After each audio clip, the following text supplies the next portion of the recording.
अस्सलाम वालेकुम एवरीवन, कैसे हैं सब। उम्मीद करती हूँ सब खैरियत से होंगे।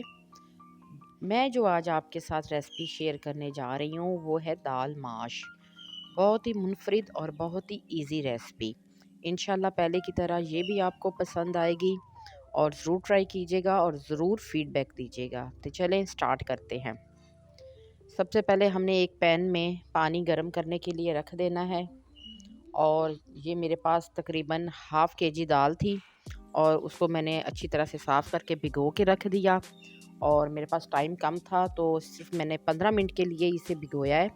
आपके पास ज़्यादा टाइम है तो कम से कम आप इसे 1 घंटे के लिए भिगो के रख दें ताकि ये अच्छी तरह से फूल जाए और देखने में भी और अच्छी तैयार हो। और आपने जब बॉयल पे आना है तो इसके ऊपर जो झाग होती है उसको चम्मच के साथ हटाते जाना है। साथ ही साथ मैंने ये मसाले तैयार कर लिए हैं जो इसमें हमें रिक्वायर्ड होंगे और बहुत ही सिंपल, कोई एक्स्ट्रा मसाला कोई भी नहीं जाएगा। और इसको हम साथ साथ बॉईल करते हैं और एक साइड पे हम अपने ये मसाले रेडी करके इसका मिक्सचर बनाते हैं। तो बिना टाइम वेस्ट किए दूसरी साइड पे हम कढ़ाई ऑन करते हैं और इसमें डालते हैं कुकिंग ऑयल। दाल में सब्ज़ी से ज़्यादा कुकिंग ऑयल जाता है क्योंकि उसमें भुनाई करनी होती है। तो तकरीबन 1.5 कप हमने वो डालना है। साथ साथ हमारी जो दाल है वो बॉयल हो रही है और उसके अंदर भी मैंने थोड़ा सा नमक ऐड कर दिया था। और एक चीज़ आपने और माइंड में रखनी है कि ये जो हमने ऑयल में मसाले जाने हैं तो वो मैंने ये चॉप किए हुए यूज़ किए हैं। चॉप करने से ये हो कि जो दाल होती है इसमें बिल्कुल वो मिक्स हो जाएंगे तो हमें फील ही नहीं होगा और इसका टेस्ट भी अच्छा आएगा। तो 3 से 4 चम्मच हमने प्याज चॉप किया हुआ वो डाल देना है और उसको ब्राउन नहीं करना, बस उसका कच्चापन ही हमने दूर करना है। और नेक्स्ट हम इसमें बाकी चीज़ें डाल देंगे। तो अब मैं इसमें डालने जा रही हूँ क्रश किया हुआ लहसुन अदरक। ये भी मैंने चॉप किया हुआ है, उसको फुल बारीक नहीं पीसा हुआ, चॉप किया हुआ है। इसका टेस्ट ज़्यादा अच्छा आता है। तो जो भी मिसाले हों कोशिश करें आप चॉप करके ही यूज़ करें। हमारी जो दाल है वो एक साइड पे बॉईल हो रही है और दाल में आपने उतना ही पानी डालना है जो हमें गिराना ना पड़े उसके अंदर ही, क्योंकि दाल में प्रोटीन होता है। और अगर हम प्रोटीन सारा निकाल देंगे पानी के साथ, उसको बॉईल करने के बाद उसको छान लेंगे तो उसका जो टेस्ट है ना वो देखने में तो दाल बहुत अच्छी होगी लेकिन खाने में वो मज़ेदार नहीं होगी। तो आपने उतना ही पानी डालना है जिसके अंदर वो गल जाए। जी, इधर हमारे जो लहसुन अदरक है वो उसकी खुशबू आना स्टार्ट हो गई है। तो अब मैं इसमें नेक्स्ट हम डालेंगे इसमें कटे हुए टमाटर। बहुत ज़्यादा टमाटर नहीं ऐड करने, अगर छोटे हैं तो आप 3 डाल लें, बड़े हैं तो 2 टमाटर इनफ होंगे। ये भी मैंने बारीक कटिंग कर ली है और इसमें हम डाल देते हैं ये, और इसको भी हमने बस 1-2 मिनट के लिए भुनाई करनी है।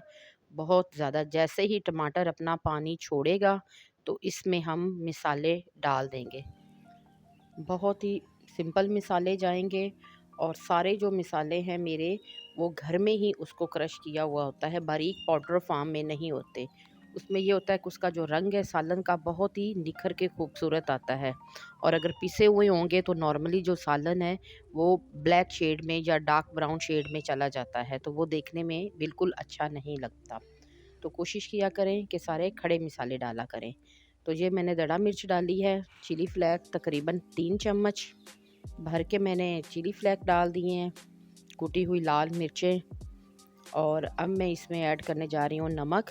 नमक आपने अपने हिसाब से डालना है जितना आप खाना पसंद करते हैं। अब मैं इसमें डालती हूँ मिसाले हल्दी पाउडर। हल्दी पाउडर मैंने तकरीबन 1.5 चम्मच डाल दी है। मिसाले आप अपने हिसाब से डालिएगा, जो जितना खाना पसंद करता है। बस मेरा तो ये है कि मैं आपको एक अच्छी रेसिपी शेयर करने जा रही हूँ। ये है जी 2 चम्मच कुटे हुए धनिया। साबुत धनिया को क्रश करके वो भी मैंने रखा हुआ है। तो ये भी क्रश किया हुआ कुटा हुआ है, पाउडर फॉर्म में नहीं है। साबुत ज़ीरा 1 टीस्पून, ये भी मैं साबुत ही यूज़ करती हूँ, कभी मैंने पाउडर फॉर्म में यूज़ नहीं किया। सारे जो खड़े मिसाले होते हैं वो टेस्ट भी ज़्यादा अच्छा देते हैं और सालन को खूबसूरत भी बनाते हैं। ये हाफ़ टी स्पून इसमें मैंने डाली अजवाइन। अजवाइन क्योंकि एंटीबायोटिक होती है और आपके हाज़मे को दुरुस्त रखती है, और ख़ास तौर पे जो दाल प्रोटीन से भरपूर होती है तो नॉर्मली लोगों को ये ख़राब करती है, पेट फूल जाता है। अब मैं इसमें डाल रही हूँ कसूरी मेथी। ये भी आपने इसी फॉर्म में डालनी है, और इसका जो खुशबू और एक जायका आएगा वो आपको याद रहेगा कि इसमें कुछ चेंज है, तो वो इसी की वजह से ही होगा। आप अपने खानों में कसूरी मेथी और अजवाइन इनका ज़रूर इस्तेमाल रखा करें, ये बहुत ही फ़ायदेमंद होते हैं। जी, हमारे मसाले की भुनाई हो चुकी है, और दूसरी तरफ जो मेरी दाल है वो भी हो चुकी है। और एक चीज़ आपने माइंड में रखना है कि जो हमारी दाल है हमने इसे 80% तक बॉयल के थ्रू हमने इसको गलाना है। बिल्कुल ये मैश शेप में ना जाए, तकरीबन 80% ये गल जाए, और बाकी जो 20% होगी वो जब हम भुनाई करेंगे मिसाले के साथ और दम पे देंगे, तो बाकी वो उसके साथ ही हम उसको प्रॉपर अपनी 100% डन करेंगे। तो जैसे चावल जब देख लें आप, मतलब कि इसको दबा के कि थोड़ी सी सख्त दबाने से ही ये मैश हो, बिल्कुल गली हुई नहीं होनी चाहिए। तो जैसे इस फॉर्म में आए, और अगर आपका पानी रह भी गया है तो आपने इस फॉर्म में चूल्हा बंद कर देना है, और बाकी हम इस मिसाले के साथ इसकी भुनाई करेंगे और इसको कंप्लीट करेंगे, क्योंकि अभी इसने दम पे आके इधर भी पकना है, तभी तो जाके उसके अंदर ये सारे मिसाले दाल के अंदर तक जाएंगे, और वो एक जो मुनफरिद टेस्ट होता है वो आएगा। अदरवाइज़ वो अंदर से दाल फीकी रह जाएगी, कि अगर हम 100% ही उसको उधर पका लेंगे तो।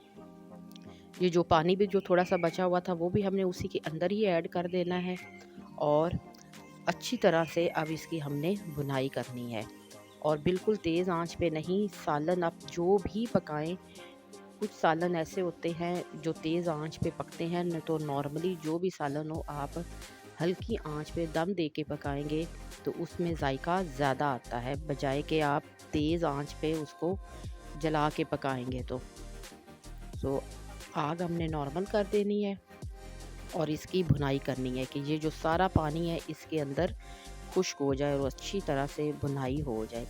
इन केस कि आपका ये पानी आपको कम लग रहा है, दाल अभी भी आपको सख्त फील हो रही हो, तो उस फॉर्म में जाके आप इधर आधा कप पानी और डाल दीजिएगा, और दम के थ्रू आपने उसको प्रॉपर, बहुत ज़्यादा गालानी भी नहीं है कि वो बिल्कुल एक दूसरे के साथ जुड़ जाए, और बहुत ज़्यादा उसको हार्ड भी नहीं रखना कि बिल्कुल वो एक एक दाना जो दाल का है वो अलग अलग फील हो।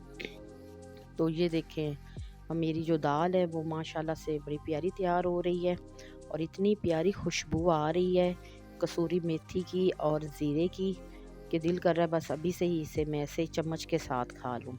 वैसे भी ये जो दाल होती है, हम बच्चे मेरे सारे बड़े शौक से खाते हैं, और ख़ास तौर पे चम्मच के साथ भी ये ख़त्म हो जाती है, मतलब कि इतनी ये मज़े की बनती है। अब मैंने डाली है इसमें क्रश की हुई हरी मिर्चें।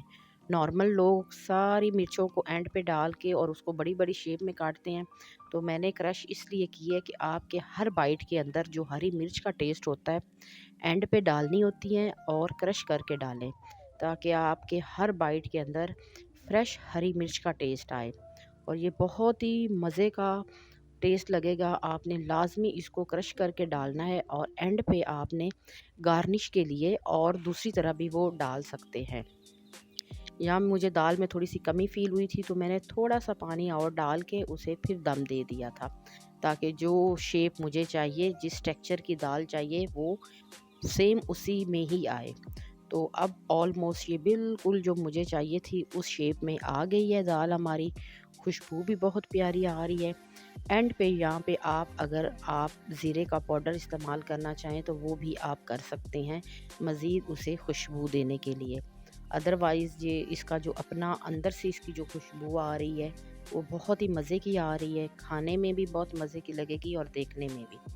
अब एक चीज़ और है, एंड पे आपने सलाद की तरह चॉप किए हुए टमाटर और चॉप किया हुआ प्याज, जो मैंने शुरू में मिसाला बनाया था उसका मैंने थोड़ा सा बचा के रख लिया था, और चॉप की हुई हरी मिर्चें, ये हमने तब डालनी है जब समझ लें कि हमने इसको डिश आउट करना है, बिल्कुल एंड पे।